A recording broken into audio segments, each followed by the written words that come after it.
Hi, I'm James Caan. I wrote the novels of Return of the Jedi, Poltergeist, Indiana Jones, and the Temple of Doom. Hey, I'm UFC Charlotte Rana Marcos. Hey, it's Tyler from Theory of a Dead Man. Hey, I'm Tim Coates. Hi, this is Scott Coker, president of Bellator MMA. Hey guys, I'm Canadian Olympian Lauren Specialman. Hey guys, this is Mia Kang, Sports Illustrated swimsuit model and Muay Thai fighter. Hey everybody, what's happening? This is Zach Wild from Black Label Society. Hey everybody, this is Devin Townsend, and you are listening to the Toddcast podcast. Enjoy. The Toddcast podcast is powered by Citywide Mortgage Services, providing complete financing and mortgage services for residential and small commercial businesses. Visit them at citywidemortgage.ca. Now, here's your host, Todd Hancock. Over the years, you kind of just acquire things. Sometimes it's outright looking for cool stuff. Sometimes it's given to you. I think I mentioned this before on the podcast. Nickelback singer Chad, he gave me one of his leather jackets. We're out partying one night. This is ages and ages ago. Still got that. I've been given drumsticks that belonged to late Pantera drummer Vinnie Paul. Like what? As a huge fan of that band. I have a vinyl Rage Against the Machine single that's signed by Tim Comerford, the bassist of the band, and Chris Cornell signed it as well. I was interviewing these guys backstage Rogers Arena when they were in town in Vancouver to play with Audioslave. So there's just this little corner of the studio, the podcast studio, that's dedicated to all of that stuff. And this week's entertainment guest, he's a longtime friend of the podcast, a filmmaker, screenwriter named Matt Granger. You'll hear his story on how he has the jacket that Hugh Jackman wore as Wolverine. Yeah, that's in the full-length interview at our SoundCloud, YouTube channels. And you'll love this one as well. Seriously, one of the coolest interviews. Listen to Maddie talking about making a short film with Harrison Ford. Making a short film with Harrison Ford was pretty up there in weird shit that I've done in my life. Like it was. How the hell did that happen? I asked him. No, I just asked him. I had this weird story. I was in LA, and I was at a bookstore, and I used to go to this bookstore and just read books in the science fiction section. I would read Star Wars books and stuff like that. Yeah. One day I go into this bookstore and there's another dude there in the bookstore, sitting there doing the same thing, reading a book. It's kind of like in my space, and I'm getting a little freaked out about it. And I looked, and it was Warren Zevon. Nice. And I'm like, oh. And instead of going like, oh my God, Warren Zevon, like I'm a huge fan, like thank you for all your music, I think you're wonderful. I freaked out and I ran away. And 2 years later, he passed away. And at that point, I realized I'm never going to have this chance again to do anything with Warren Zevon or meet Warren Zevon or talk to him or say thank you. And then we were shooting a movie called Firewall, and Harrison was the lead, and I was working for him. And I was on the phone with a friend of mine in New Jersey, this girl, Annie, that I was dating at the time. And she said, and we're talking, and I was like, listen, I've got this idea for this short film I want to do. And I really want to put Harrison in it because I think it'd be really funny. And I don't know if I should ask him or not. And she just goes, remember Warren Zevon? And I was like, right. And I went over, asked him to be in this thing. And he just goes, yeah, no problem, I'll do it. And that was it. And we shot a short film with Ryan Robbins. And okay, cool. I shot the Harrison footage about 6 months before I shot the other side of the scene, which is Ryan Robbins in a conversation with Harrison Ford. But Ryan wasn't there. Seriously, such a cool interview. You'll want to hear the full conversation. Joining Matt Granger this week, the current WBFF World Bikini Champion, local girl Heidi Cannon, who has some major plans up her sleeve. Like I see myself, husband and I have a couple businesses in the States, so I see myself living in San Diego in 5 years and having my own show online. That's my goal, and I'm going to make it happen. That's very cool. Have you got a name in mind? Have you got a nice show?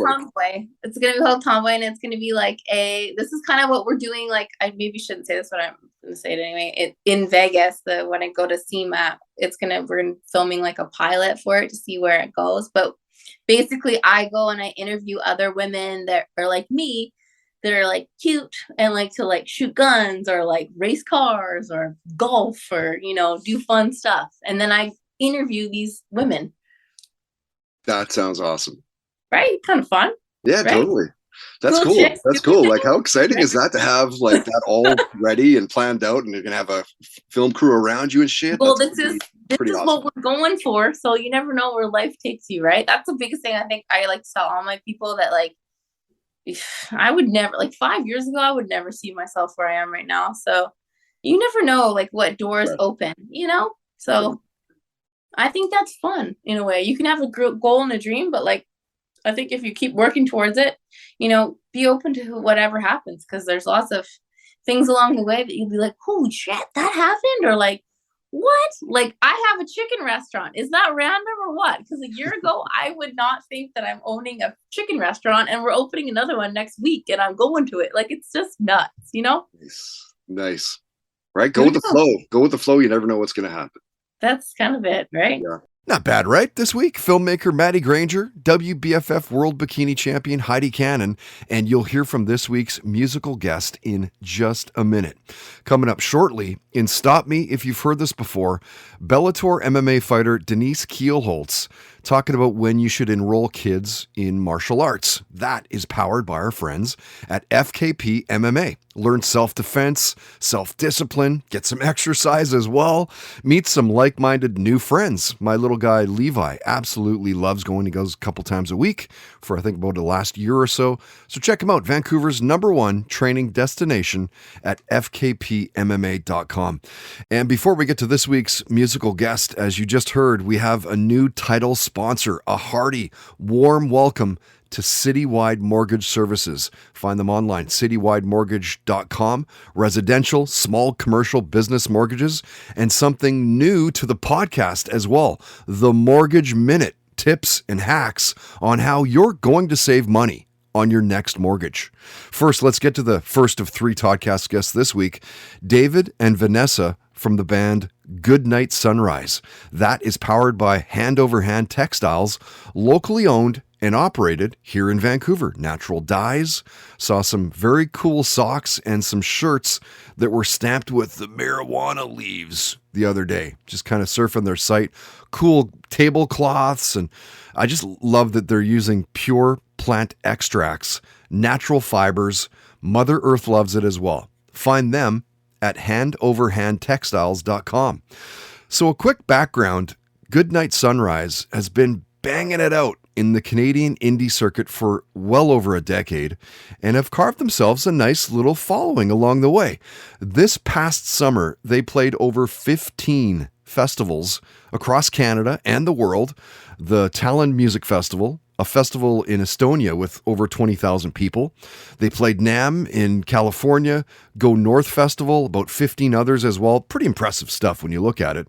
Their new album, Against All Odds, is out now, produced by a guy named Brian Moncars, who's worked with Our Lady Peace, The Trues, Monine, and a guy named Brian Lucy, Green Day, Arctic Monkeys, Elvis Costello, and the band worked with Duncan and Jason in studio from Our Lady Peace as well. Yeah, they recorded drums and bass on the whole album. That's amazing. So what do you take away from working with guys like that? Like from that session, what will you take away and use in the future? I think I'll answer just because I was there, because Vanessa was not present for the session, but just being there, I've always, through whoever we've worked with in the past, like producers, I've always been trying to take in as much as I can and learn as much about the production process. But I think I, and then also the two of us, like, very common among creative people is imposter syndrome. And so it's easy to, even if you have the skills, or just because maybe you're not as experienced as someone like that, doesn't mean that you don't belong in the studio, but it's often easy to feel like that's the case maybe. And so it was pretty cool to watch the two of them, because they've been playing together for so many years and they're such an incredible unit together. But I found it quite, sure, unbelievable. Yeah. And I found it cool to watch. Like, we would write the songs and then and then fill out demos with rough bass and drums, and then send it to them, and then they would write parts to replace them. So being in the studio, watching them work, like watching what they would come in with and watching them execute those ideas that they were planning was really fascinating. But it was also cool watching how the two of them operated kind of differently. Like Jason is very much like, I know exactly what I'm going to do. And he's just he's like a robot, but in a good way, like the human version, where he's just like, I know exactly what I'm going to do, and I'm just going to do it perfectly because I'm that good. And then if you want me to try something different, for sure I will, but I don't have to. And then Duncan comes in planning to do something, but he's also very much like about feeling things out and very improvisational. And he's also not afraid to take a chance or to make a mistake. And so it was really interesting seeing, I learned a lot just watching both of them, like watching those two different approaches and seeing how there's not just one way to be a professional musician. Yeah, everyone can go at it their own way, and everyone can bring something different. And so it was just such an honor. It was an honor to like watch them work. And it's such an honor for them to have laid the foundation for this album. It's pretty cool to be able to get into a studio with a couple of musicians of that caliber, Our Lady Peace, and see how they work and how they create. A Goodnight Sunrise coming up on 1 million overall streams. You've heard their music on Spotify, in the New Music Friday Canada playlist, the all new rock playlist on Amazon, in the Fresh Rock playlist, the brand new rock playlists as well. They've been featured on the New in Alt on Apple, Exclaim Magazine's A-list. They're head down, they're grinding it out. And when we talked about career highlights, Vanessa knew without a shadow of a doubt. I mean, we opened for Bon Jovi. That's like the career highlight. Mm-hmm. So far. Yeah. So far. At for what at the time was Air Canada Centre, but now Scotiabank Arena in Toronto. Yeah. So we played a 16,000 seat arena opening for our good friend John. And who gave us a pep talk before the show. Shut up. So He did not come to give you a pep talk. Of course he did. He gave us a pep talk. He was like, do you know why? He was like, do you know why your set is only 20 minutes? And we were like, why, John? And he's like, because when I got my big break opening for ZZ Top, our set was 30 minutes. We were so nervous. We played it so fast that it only ended up being 20 minutes. And I was like, oh my God, that's so great. And then he was like, don't be nervous, just go out there. And then Phil X was like, this is just another field for you to frolic in. And then like, I mean, yeah. Oh my God. So, and then like afterwards, are you hanging out and drinking beers and drinking wine and just... They needed us to leave immediately. They were like, get out. They were like, 20 minutes, your set's over. Get your stuff out of here now. Literally. They were like, you want to stick around? Tickets are right over there. Yeah. We did get tickets. They gave us tickets up in the nosebleeds. Yeah, up in the nosebleeds. But it was awesome. We did get to hit craft services in the afternoon for dinner. Oh my God, it was insane. They set up a full restaurant in the Scotiabank Arena with like any food you could want. Basically, there's like a smoothie station. Like it was like wild. That's probably the most diva moment I had, which is that because I try to eat at least 3 hours prior to a show so that I'm not like burping up my dinner while I'm running around on stage. So they're really nice to the opening band, and they it was really cool. The whole crew, like the entire experience. They do this. And I think they still do. They only have 3 minutes. Okay. They do this in every city that they go to. They get a local band to open for them. Did you know that? No. Bon Jovi, because he's like, I'm famous. I don't need an opener to sell tickets. They break a local act in every city they go to. They get a local band to open. He's been doing it for years. Yeah. That's crazy. And they don't treat you. I mean, they want you to get out of there right after, but I mean, they've probably got a lot of liabilities to figure out. So, but they don't treat you like you're some like bums. Like they were really nice to us, and like we got a dressing Full room soundtrack. and a full, yeah. So we got to like really have the experience. But so they had a pretty strict schedule. So they're like, okay, from like this time to this time, like an hour before your show, you guys can go eat dinner. So then we had to get our friend who we had hired to be our tour manager for the night to like ask their contact if they could make an exception so that I could go a few hours earlier to eat with the crew. So that's like the most diva moment that I've had. That is definitely not the most diva moment. I mean, okay, well, Great to catch Goodnight Sunrise on the upswing and really get to know them musically. You know, reading their bios, it mentioned they're influenced by Florence and the Machine and Muse and Metric, Foo Fighters. So, of course, we had to ask him about Foo Fighter drummer Taylor Hawkins and if they remember where they were when they found out that he died. We were together because I told you, didn't I?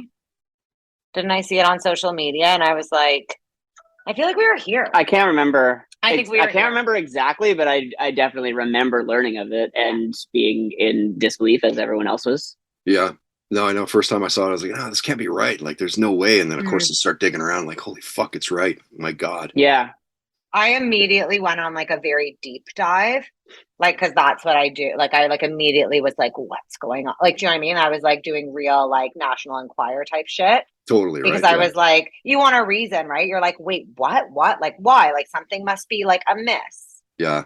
And did you watch any of that Foo Fighters tribute concert they did at where was it? Wembley Stadium? It had like, you know, Miley. I've seen I've seen some Vultures clips. And the guy from AC/DC did some stuff with like Metallica's drummer, and like Liam Gallagher came out, and Taylor's kid came out. Yes, I watched some of the clips with Justin from the Darkness. I saw some of those. Yeah, I wasn't able to watch the whole thing because I was at a wedding, but I watched the one with this kid and I immediately started crying. Yeah, I was like, I can't watch anymore. Yeah. How can you not cry when you watch that, right? Like you couldn't. Like that's why I wasn't like I was like I'm not ready to cry for a full hour. Right? Straight up, like you are heartless. You're not crying, right? You are heartless. There's a I think shortly after that, Rolling Stone published, I think their podcast, they published audio of an interview that they had just done with him a year or two before. And it was really fascinating. It was interesting because, after he died, a friend of mine had sent me, there was the article that resulted from that interview. And it was interesting because reading through it, I learned all this stuff about him. Because I'd always thought like the story was always like he and Dave are best buds. And like, you just get that image as like that they just are having the time of their life all the time. And this is just a band of best buds. But in this interview, I had no clue the kind of anxiety that Taylor had just in general. Like he had extreme stage fright. And then I think that was leading to a lot of like the way that he was pushing himself physically and also some medications that he was on. But yeah, it's crazy to learn that an artist of that skill level could have stage fright. You're blowing my mind. Like what? The guy did 2 hours a night, man. Yeah. We have to go on That's it. That's the thing. We started going down this deep. Well, I started going down this deep dive, and then you found that, and I was like, "Oh my God!" And then like, yeah, you should check out that episode because it made me look at him in a totally different way. Like not a bad way, but just I would never have guessed, and the amount of pressure that he put on himself. I mean, we could, not at that scale, obviously, but like. We can definitely relate to, and I think so many artists can relate to the feeling of the pressure that you put on yourself that you are interpreting the rest of the world putting on you. And it seems, I mean, I don't know what's come from in terms of like cause of death or something like that, but like just knowing the extremity of anxiety that he felt around performance and his role, it's just so sad. And there's so many artists like that, unfortunately. I think we talked with Goodnight Sunrise for just over a half hour. You can hear it right now at our iTunes, Spotify, SoundCloud. Check it out. Watch it at our YouTube account as well. All of them are at Toddcast Podcast. We got into finding creativity during the pandemic, seeing NSYNC and Cake in concert, winning radio contests. We talked about family. And when we asked about the music that was in their houses as kids growing up, Vanessa's answer might surprise you. Okay, I don't think anyone's ever asked me that. And guys, like, I don't think there was music. Like, I don't think, no, I'm like, honestly, like, I do not have a single childhood memory where there was like music playing. Like, what? Like, like your parents just weren't into music. I don't think so. Wow. Were yours? My parents, but they're very old school. Like they would be listening to like the golden oldies are like Elvis or like my mom, obviously big Celine Dion fan. And then a lot of like show tunes, like they're big into musicals. Oh, wow. So like all the Andrew Lloyd Webber. That makes so much sense. I guess so. Oh my God, he often writes songs and I'm like, yeah, that would be cool if it was in a musical. Like we're not writing that. I guess so. David. That's a good point. Yeah. So I wasn't really into music as a kid. My big sister was really into U2, and so I think that inspired me to get into U2. So they were probably my first big like love of a band. But yeah, I think neither of us really got into music until later in life. I think the average story of like how a band started or something is like young kids in high school buy some crappy guitars and whatever. But yeah, like I think we both came into actually the concept of making music much later in life. Nude Vodka Soda powers the Toddcast podcast. Sugar and sweetener free with just 100 calories and 0 carbs per serving. Visit them online at nudebeverages.com.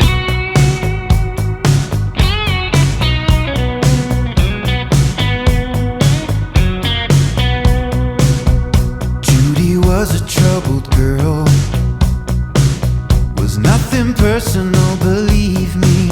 She thought if I don't get a ticket for telling a lie, then I guess I can fly. She only lives a crazy life, burning days, toxic paradise, spending money fast, cause it always comes back in her mind. If there's a light at the end of the tunnel, just turn around, come back to life.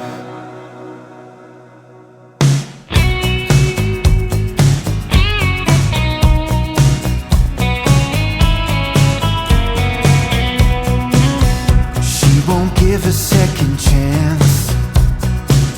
It's now or never, in or out. She needs to go now. She's thinking out loud. Come back to life.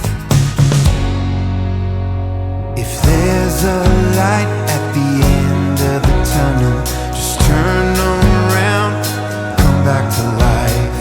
If there's a light at the end of the tunnel, turn around, come back to life. If there's a bright light filling your eyes, come back to life. Come back to life.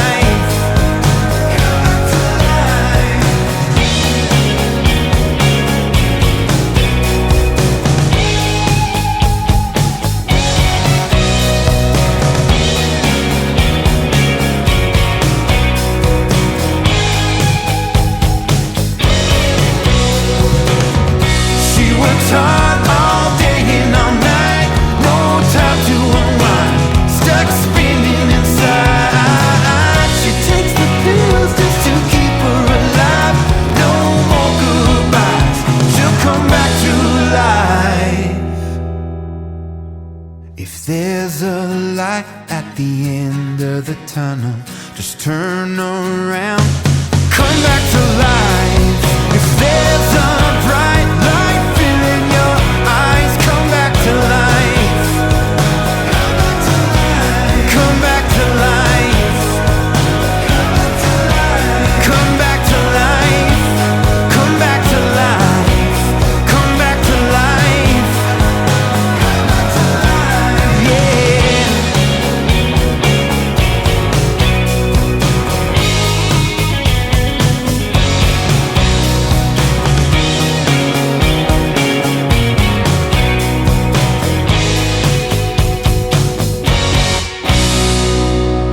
And now, stop me if you've heard this before on the Toddcast podcast. If you follow MMA, you'll likely know Denise Kielholtz from fighting as a flyweight with Bellator MMA. She's been with them since 2016, currently number 7 in the pound-for-pound ranking, number 3 in the flyweight ranking, which, when you hear the full conversation, you'll know is incredible because she almost didn't continue with pro fighting after her first loss. Her first fight was a loss by submission back in October 2015.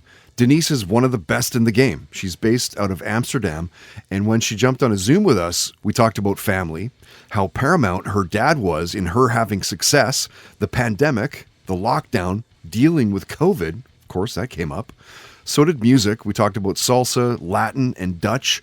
She talked about how much tape she would watch of an opponent prior to fighting them. Social media, how that's changed the game. Facebook, Twitter, Instagram, WhatsApp. Perseverance, determination came up. And stop me if you've heard this before. Denise talked about when you should enroll kids in MMA. I think that, especially judo, I think that martial arts is really important for every child, because it's not that you have to become a fighter, but about your self-aware. Martial arts really learns you how to respect others, how to develop yourself, how to make you stronger, give you confidence. And I think there is no other sport that can build all that points in your mind. And I think as a child, for every child in the whole world, it's really important that you have the self-aware, that you can defend yourself, and you have the confidence to do something with your own power. Power is in your heart, it's in yourself, and not with weapons or with guns or something, but you have power. You have the power in yourself, and that's on your own body. And I think if you learn children that, they're self-aware and the respect for others, because that's also something important in martial art, that you learn to respect others. And I think if every child, I think with judo, you can start with 4 years. And if you just learn at 4 years old, and you can already learn, all the self-aware, that I think you can have a whole nother humankind. If every man or every woman or what else just know about martial arts, it's going to be a whole different world then. Stop Me If You've Heard This Before on the Toddcast podcast is powered by FKP MMA, Vancouver's #1 training destination at fkpmma.com.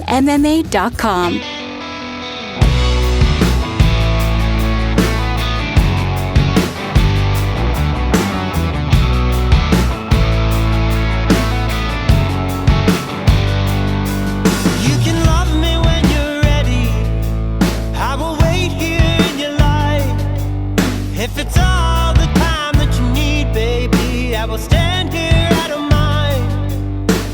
Thoughts in a million unhealthy places, but my heart stays in the same. Lost on you, trying to get well. It ain't fair, it ain't right. All these things you're doing to my mind.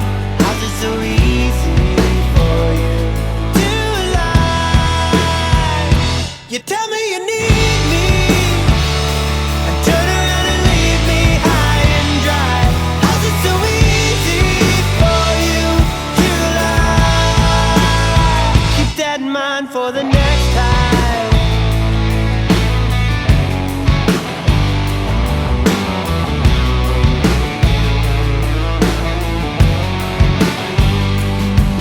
There's a chair and it sits on your shoulder. I'm not trying to brush it off this time, I swear. You see, these days they've been so fucking hazy.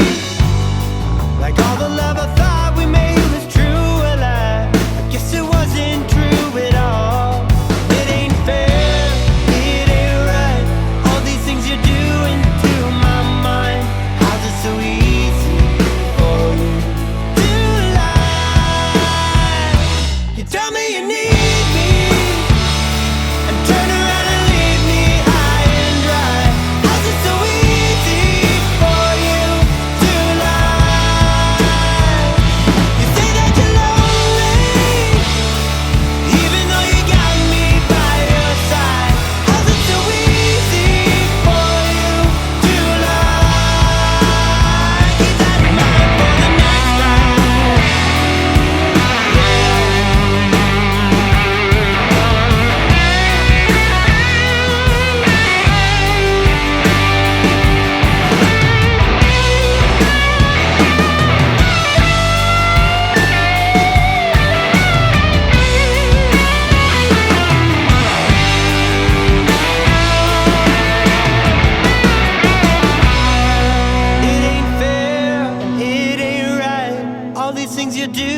to my mind. How's it so easy for you to lie?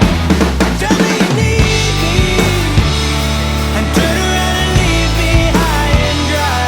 How's it so easy for you to lie?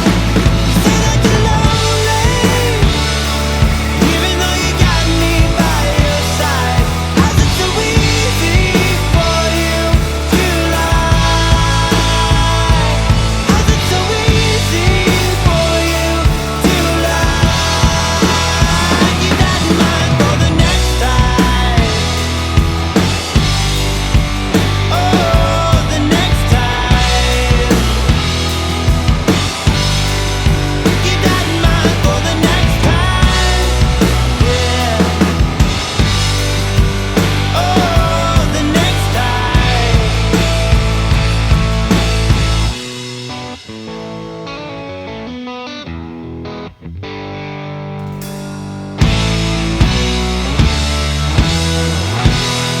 Oh, 100%. That's a standout track from Vancouver's indie scene in the last year and a bit. The band is Spendo, and the song is Easy to Lie. And boy, that one's going to sound great at the new podcast Blue Light Sessions. They're playing on Saturday, October 29th at Blue Light Studio, East Vancouver, so we're just a few days away. If you're coming, by the way, please dress up. Like, you know, it's the Saturday before Halloween. We're going to try to make it a bit of a Halloween bash as well. I think I'm going to go as Han Solo.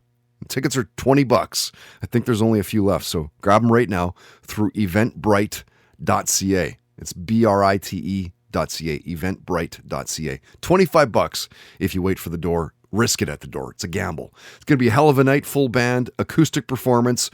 There's a Q&A throughout the entire performance as well. You get to ask questions too.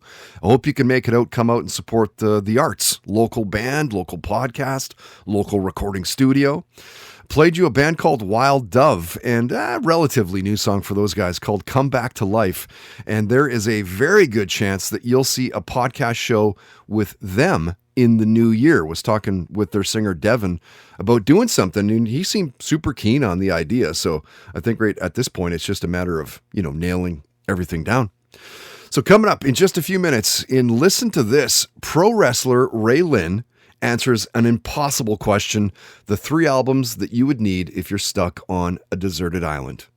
That is powered by our good friends at Tedco RV Supplies in Langley. RV service and repair, ICBC accredited. You can find them on Facebook and on Twitter at Tedco RV Supplies.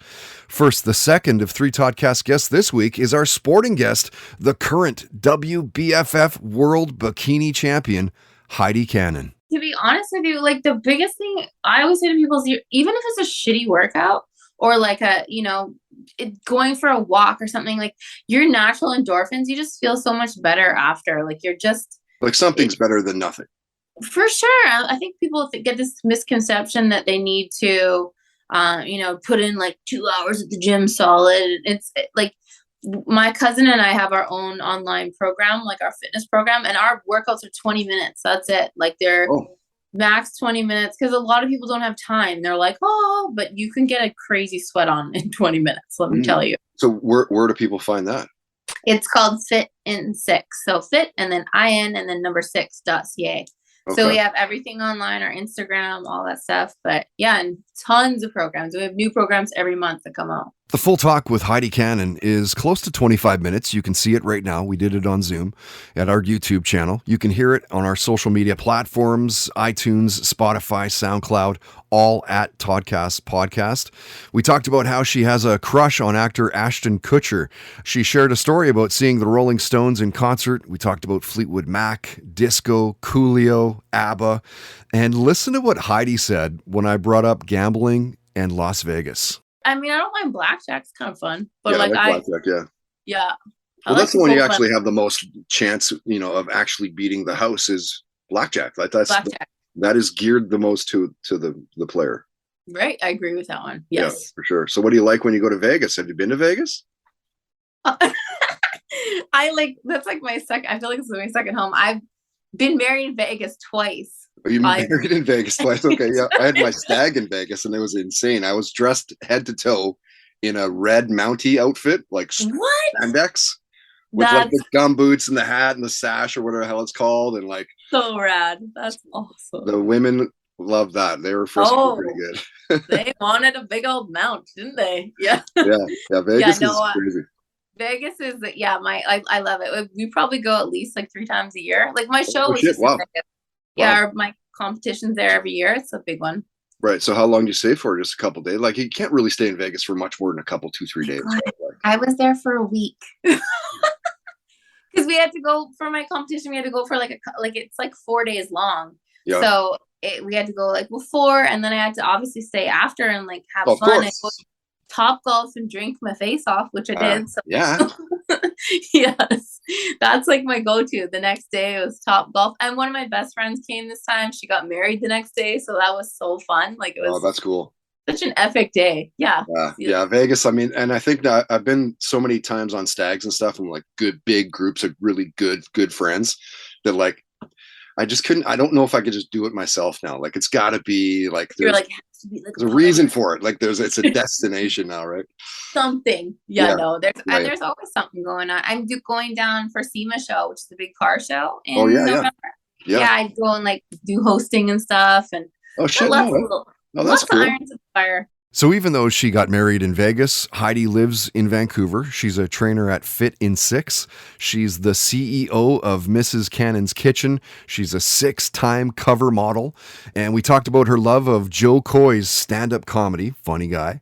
She shared a story about meeting Limp Bizkit's Fred Durst. Creepy guy.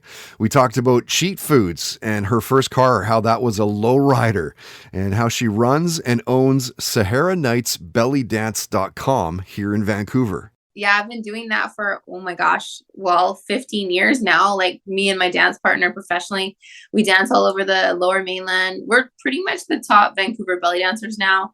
I've done everything. I've jumped out of wedding cakes with little like sparklers. I've danced on Vegas stages. I love it. And I think that's where like my love for stage has come, and I've done so well with Bikini because I'm used to performing. And I was I'm a tomboy at heart, but like as soon as I saw a Shakira video when I was like 18 or whatever, I was like, that's it. I got to learn how to do this. Like, this is cool. So Red Truck Beer, delivered fresh, the official beer of the Toddcast podcast. Not ready to sing this song. They say the writing's on the wall.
The Toddcast podcast is powered by Milano Coffee, bringing you the finest espresso and coffee concepts in the world. Online at milanocoffee.ca. And now, listen to this on the Toddcast podcast. When you think back to being a kid watching TV, what's one of the first memories? I don't really remember the show all too well, but I do remember Buck Rogers and running around the house when the show's intro started. It's funny, I don't remember the show, but I do remember being stoked that it was on. I was young, probably 4, maybe 5. Beyond that, wrestling is probably my oldest television memory, and we watched them all, of course. Stampede Wrestling, All-Star Wrestling, World Championship Wrestling, the WWF, now the WWE, Hogan and Bundy and Volkov and the Iron Sheik and Ricky the Dragon and British Bulldogs and Macho Man. It's likely the key reason you're hearing so many wrestlers on this podcast over the years.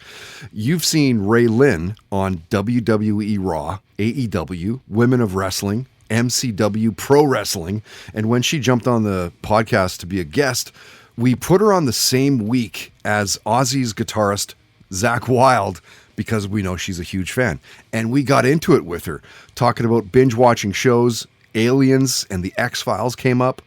Paula Abdul, Elton John, family, country music. She shared a near-death story where she's driving down the road and they change seats with the driver. What? Ryan Reynolds came up, so did teleportation and superhero movies in general. And we asked Ray Lynn a damn near impossible question. You're stranded on a deserted island. Which 3 albums do you need to have with you? It's a tough question to answer. Listen to this. Oh my God. Okay, so Guns N' Roses. The original Appetite. Yeah, that's I listened to that like on repeat in Japan. I don't know why I was like so into it at that point in my life. Yeah. Black Label Society is one of them, but I'm drawing a blank on what album it is. It has Berserkers on it. You weren't kidding around, like you're a huge, No, I wasn't. You're a fan of. I have his book. I love that book. And he's another one of those guys that's really fun to talk to. Like, I don't know if you've ever watched Zakk Wylde interviews, but his interviews and his book. And then like he likes wrestling too. So that's cool. Huge fan. Yeah. Okay, so those are two good starts. Third one. I'm going with Biggie for my third one. Because like I said, I like hip hop, so I need to mix it up a little bit. Yeah. You gotta have some hip hop in there. Listen to This on the Toddcast podcast is brought to you by Tedco RV Supplies in Langley, an ICBC approved repair shop. Visit them on Facebook and Twitter at Tedco RV Supplies.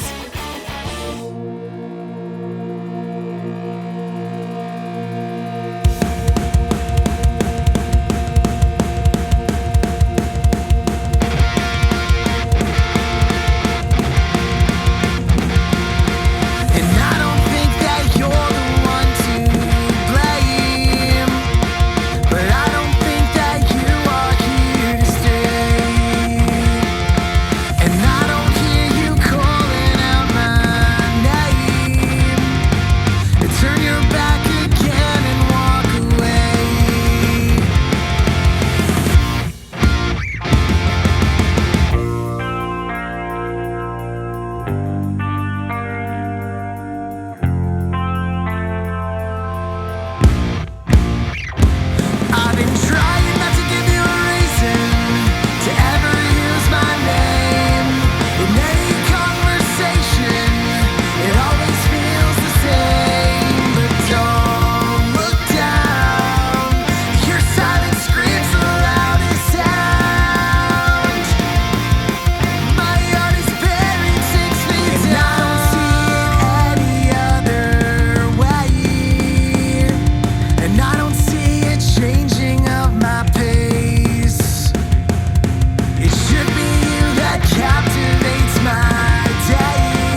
You know, sometimes you'll find bands just at the most random places. Quite literally, it's the guy that runs or helps me keep toddhancock.ca up to date. His band is called Sorry in Spanish, and a new song for those guys called Echoes. Like, I straight up had no idea that, first off, he even had a band, let alone how good of a band they are.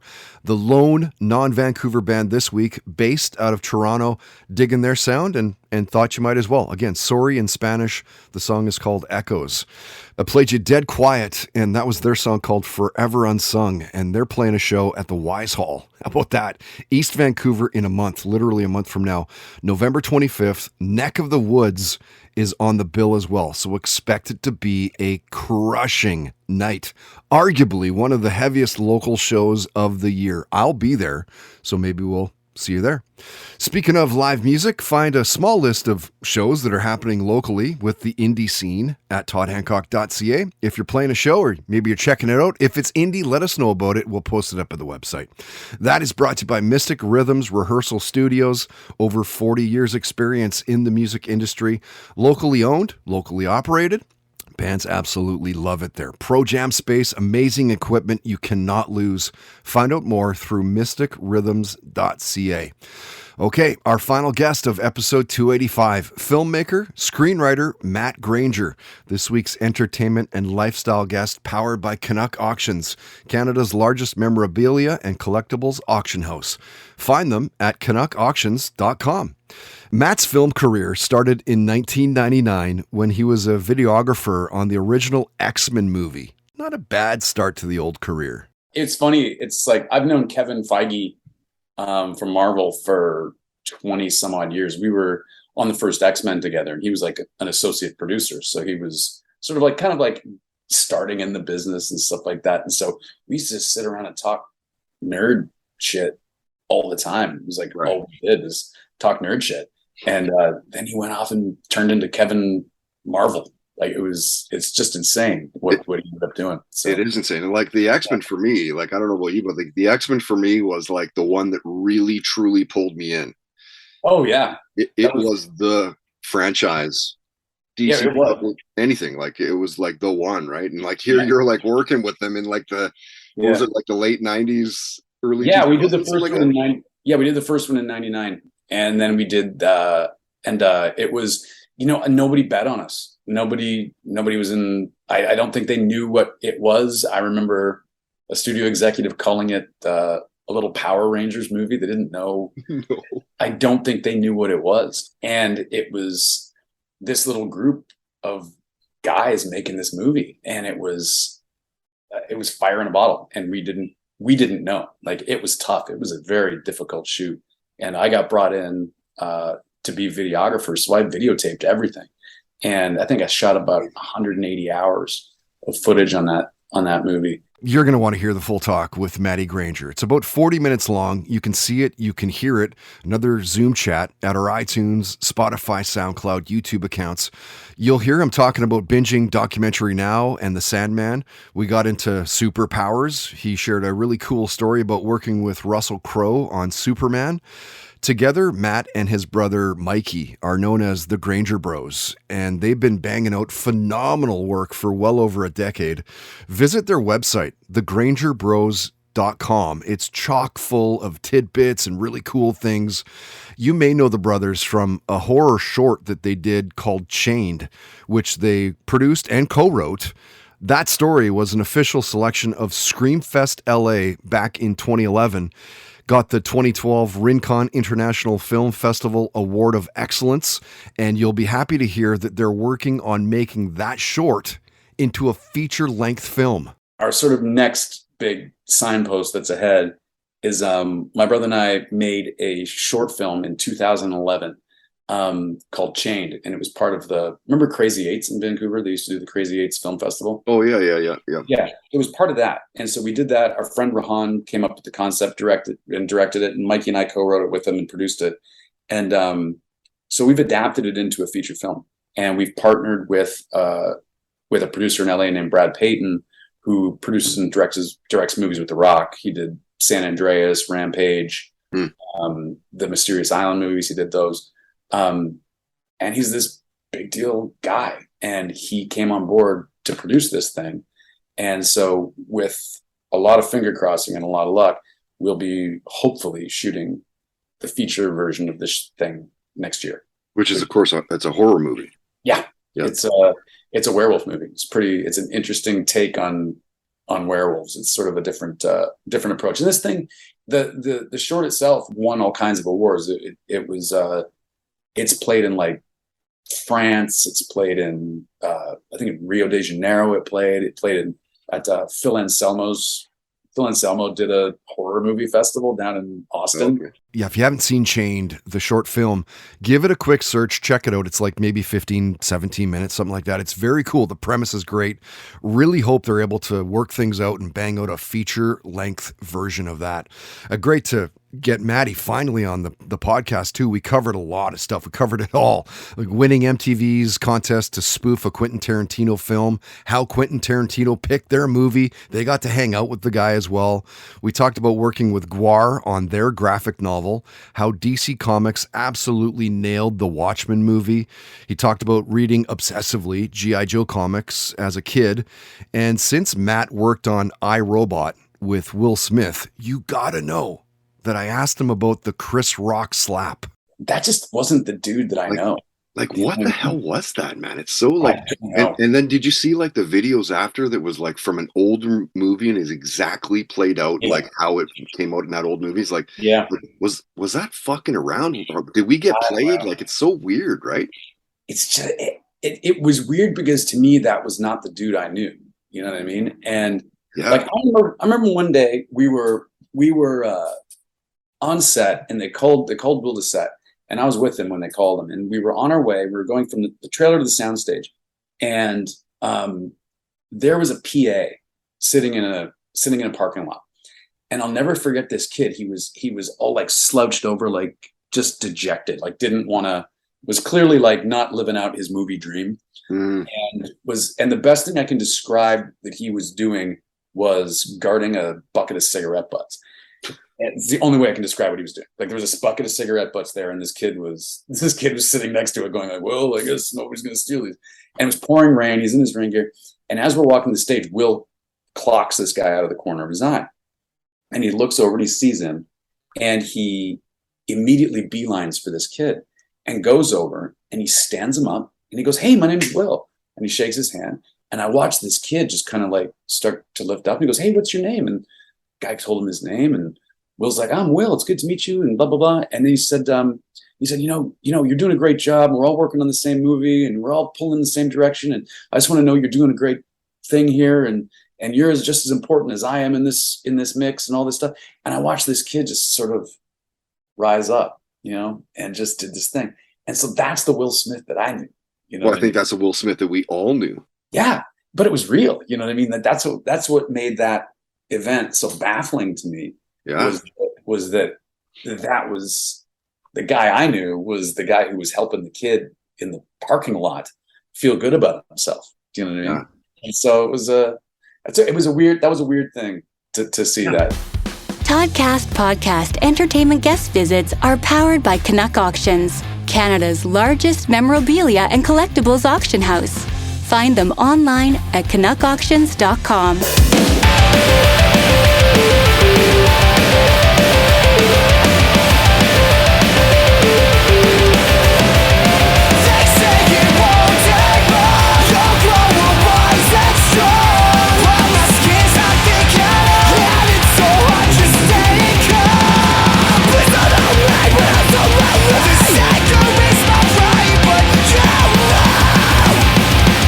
Give you everything that I got.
Without a doubt, one of my favorite local bands. Everything they've given me is absolutely punishing. The band is Arlo Wells.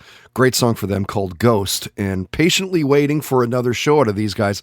I can't remember why I couldn't make their last show. I think it was the Veer Union was playing at the Roxy, and I think I'd already promised their singer Crispin that I'd be there, and I made that show. So I'm, like I mentioned, a huge fan of Arlo Wells. I will be at their next show 100%. It's time for a citywide mortgage services mortgage minute, and you need these because we didn't learn about this stuff in school, and getting a mortgage is something you shouldn't stress out about. What's the tip this week, Dara? What I wanted to touch on today quickly is interest rates in the mortgage world, as that is the hot topic at the moment. What the heck is going on? What can we expect? We are dealing with record levels of inflation right now, which is obvious, I know, and everyone can feel it. We feel it at the pump. We feel it at the grocery store when we go out. So the Bank of Canada is the governing body that sets our interest rates in the mortgage world, and they have a mandate to get that inflation level down to what they consider normal, which is around 2%. We are currently around 8%, so they've got a long way to go. There's a popular opinion out there that they can't keep interest rates too high for too long, otherwise they'll crash the market or people will lose their houses. Well, the bad news is that's just unfortunately not true. Back in July, the governor of the central bank released a statement which was full of a lot of bank and economic jargon, but if I were to translate it for you, he basically said they don't care about our mortgage payments or the housing market, and they're going to stop at nothing to achieve their goal of 2% inflation. So what does that mean for us going forward? I'm not suggesting we see double digits like we did in the 80s, but we can definitely expect another increase next week, likely 0.5%. I'd guess another 0.25% to 0.5% possibly in the new year. And then hopefully that's the peak. We see things level out from there, probably stay flat before some minor decreases. So a little bit more pain, but hopefully some relief is coming. Visit citywidemortgage.ca, talk to Dara or any of their staff, and they'll make getting a mortgage a breeze from start to finish. Really looking forward to next week. You know her as the new bassist for about the last year or so of Whitesnake. Tanya O'Callaghan is a guest. So I definitely got like the sort of subconscious love of music, because I didn't pick up a bass until I was 17. But my dad, I'm super late to music. It's hilarious. Like drums, maybe? Like, was there something musical before that? Nothing. I'm not the bass player who played guitar first. I was working in an animal rescue shelter for 10 years.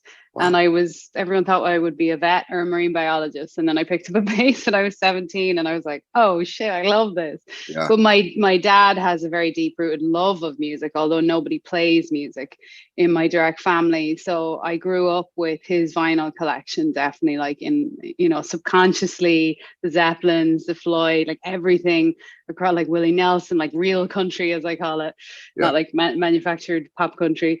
But that was definitely like coming in through my childhood. So then when I did pick up a bass and get into music, I was sort of familiar with so many things, but I wasn't paying attention until I was 16 or 17.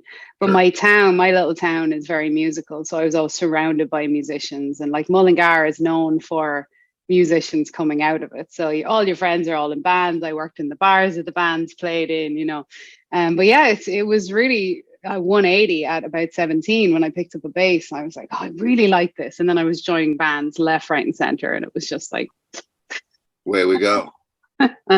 Joining Tanya O'Callaghan next week. You've seen her on What We Do in the Shadows, and she just toured across Canada with her live stage performance, Francis.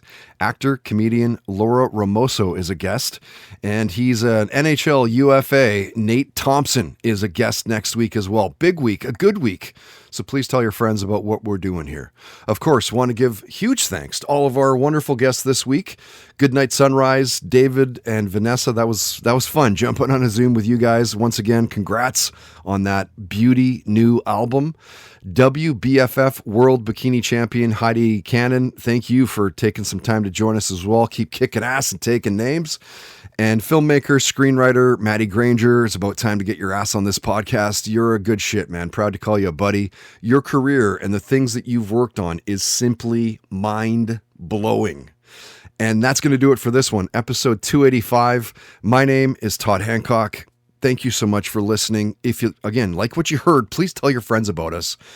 Like us. You can like us on Spotify and SoundCloud, YouTube, of course, Facebook and Twitter and Instagram and all that stuff. Comment and rate the podcast too. That does help out. Search it out through what else? Toddcast Podcast. Huge thanks to all of our wonderful sponsors. Find links to all sponsor websites at toddhancock.ca. If you'd like to sponsor the podcast, you can. Your business can for as little as $10 a day. $10. Contact info is at the homepage. And if you help us find a sponsor, we will give you a commission based on the initial ad buy. If you know a business that gets it, outside the box advertising, lots of social media love, let them know about us and we'll take it from there. Till next week, don't be an asshole. Nobody wants to be around that. Have fun, play hard, and most of all, believe in yourself. You've been listening to the Toddcast Podcast, powered by Citywide Mortgage Services, dedicated to helping you find the best mortgage rates. Available 7 days a week at citywidemortgage.ca.